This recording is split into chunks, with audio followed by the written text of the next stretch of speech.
fase de debate. Dava desde já a palavra pelo Partido Socialista ao Sr. Deputado João Galamba. Obrigado, Sr. Presidente. Queria cumprimentar o Sr. Ministro, o Sr. Secretário de Estado. Sr. Ministro, este que é Ministro das Finanças, muita gente fala de si como um técnico competente, um economista competente, mas o Sr. Ministro das Finanças é um político e fez uma escolha no Orçamento de Estado.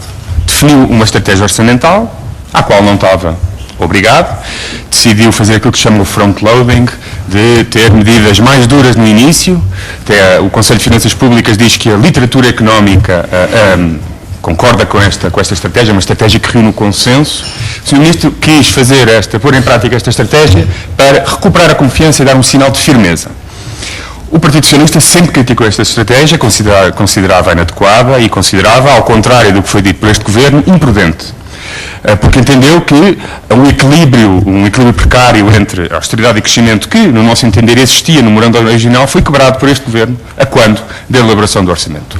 Toda a gente sabe as posições do Partido Socialista no orçamento. Dissemos que era uma irresponsabilidade aumentar o IVA da restauração, era uma irresponsabilidade quase duplicar os cortes ou as medidas de austeridade, face àquilo que estava previsto no memorando inicial. O Sr. Ministro, o PSD e o CDS sempre criticaram, disseram que isso era uma atitude laxista. Eu acho que, como bem disse aqui o Sr. Ministro, esta é a primeira execução orçamental onde podemos tirar conclusões definitivas sobre grande parte, sobre todas as medidas fiscais do orçamento. Sr. Ministro, a conclusão parece-me evidente. Tudo aquilo que o Partido Socialista disse que ia acontecer, todos os avisos que fez ao Governo, verificaram-se. Neste momento nós temos uma queda da receita brutal, podemos falar em colapso da receita. A título de exemplo, o IVA era suposto crescer cerca de 12%, está a cair 2,8%. As contribuições sociais eram suposto cair 1,1%, estão a cair 3,1%. O subsídio de desemprego era suposto no orçamento inicial subir 3,8%, depois um ajustamento para 11%, mas está a subir 23%.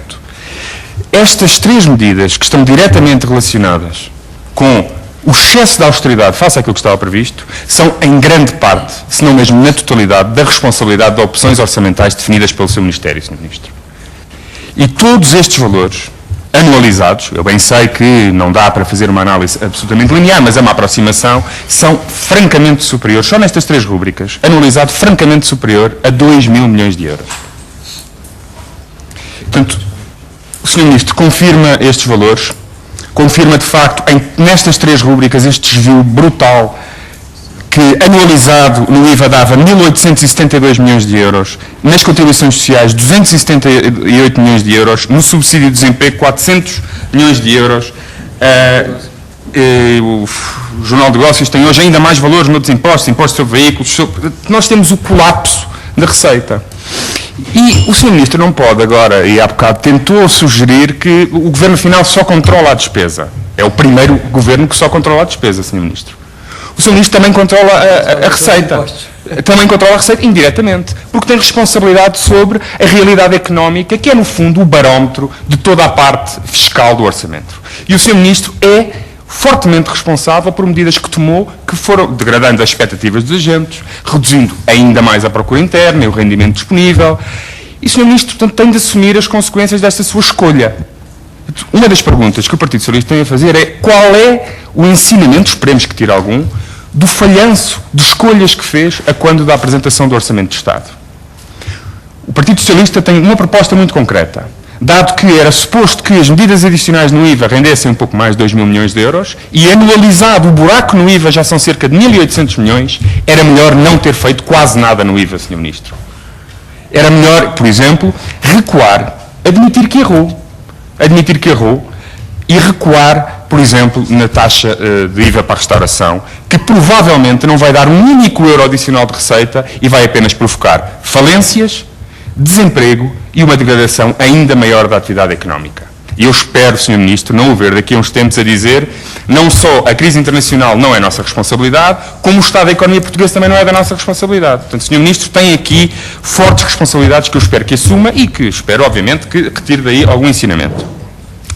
Mas os problemas com a execução orçamental não acabam aqui, porque há uma forte ligação, para além das medidas que já tomou no Orçamento de Estado, que deteriora ainda mais a atividade económica, que tem a ver com o facto, muito perturbador para o Partido Socialista, do Sr. Ministro das Finanças entender que a asfixia do CREN, o corte no CREN, a reduzir a execução do CREN, é em si mesmo uma medida de consolidação orçamental.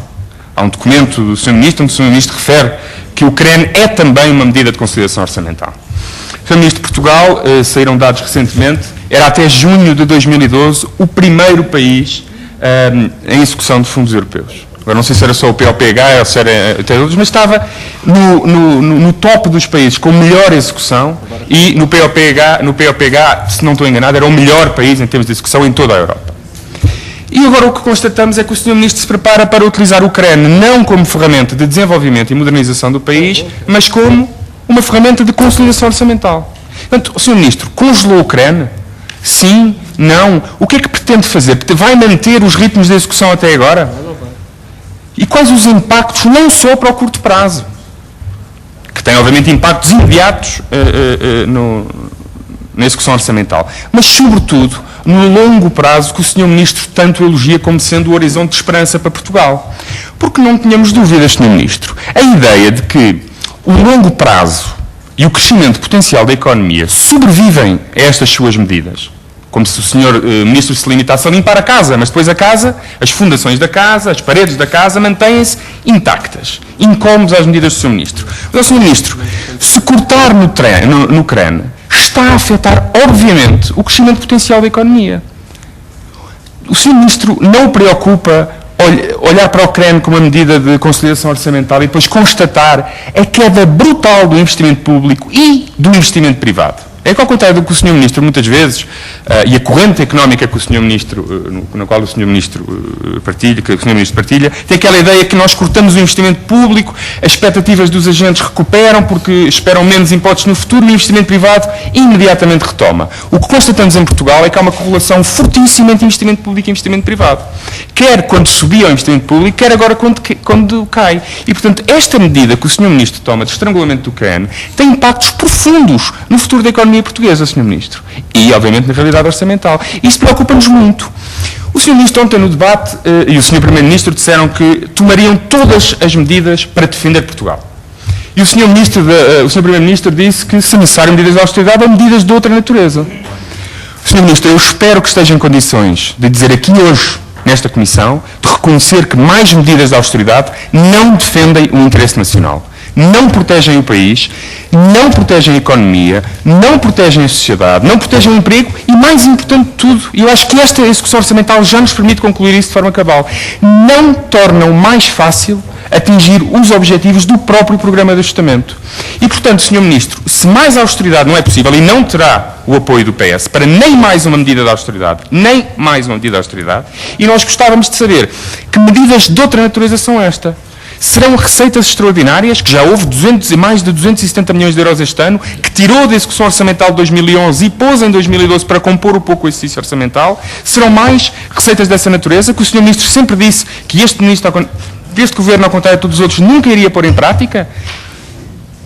Ou então, será que se prepara para negociar uma flexibilização do nosso programa de ajustamento? Ainda não comunicou aos portugueses, como também não comunicou, isso é uma crítica que o Partido Socialista lhe faz mais uma vez, ficou-lhe muito mal divulgar, antes de falar aqui em Portugal e no Parlamento, os dados da execução orçamental na reunião de Luxemburgo. Tinha o dever, Sr. Ministro, de comunicar primeiro aos portugueses e ao Parlamento e só depois comunicar na Europa. É muito desagradável para os deputados e é uma falta de lealdade institucional nós conhecermos declarações suas no Luxemburgo sem ter qualquer conhecimento dos dados.